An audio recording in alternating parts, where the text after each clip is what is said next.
শারদীয়া দুর্গোৎসব কেবলই শক্তির আরাধনা নয়, বরং বহু মানুষের আবেগের মিলন উৎসব।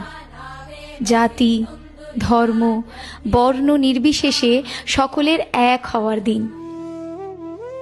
এই শহর কলকাতার আলো, হাসি, কান্না, প্রেম, শ্রদ্ধা, এই সবের মধ্যে তরঙ্গের মতন ছড়িয়ে থাকেন যিনি, তিনিই মহামায়া।